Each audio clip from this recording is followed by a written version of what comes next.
আসসালামু আলাইকুম ভাই। ওয়ালাইকুম আসসালাম। আজকে যে এখানে আসলেন ফিলিস্তিনির পক্ষে আপনাদের অনুভূতিটা কি?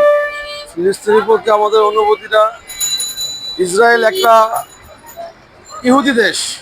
তারা যেভাবে ফিলিস্তিনিকে ধ্বংস করতেছে, সেটা বাংলাদেশ এবং বিশ্বের কোনো মুসলমানই এগুলো সমর্থন করে না। তাই আমরা এখানে ফিলিস্তিনের পক্ষ হইয়া সমর্থন দিচ্ছি যে ইসরায়েল ধ্বংস হয়ে যাক, ইসরায়েল ধ্বংস হয়ে যাক, ইসরায়েল ধ্বংস হয়ে যাক।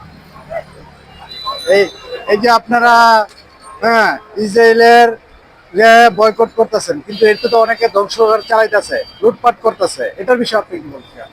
না, একটা জিনিস পণ্য বয়কট করতেই হবে। পণ্য বয়কট না করলে মনে করেন ইসরায়েল দিন দিন শক্তিশালী হয়ে যেতেছে। এই পণ্য বয়কটের মাধ্যমে ইসরায়েলকে ধ্বংস করতে হবে। এটা প্রত্যেকটা মুসলমানের নাগরিক দায়িত্ব, প্রত্যেকটা মুসলমানের নাগরিক দায়িত্ব, এটা আমাদের, এটা করতেই হবে। কিন্তু এটার পরিপ্রেক্ষিতে যে কেউ ধ্বংসস্ত বা কেউ হানাহানি, কেউ মারামারি বা লুটপাট করবে, এগুলো ঠিক না। ধন্যবাদ আপনাকে।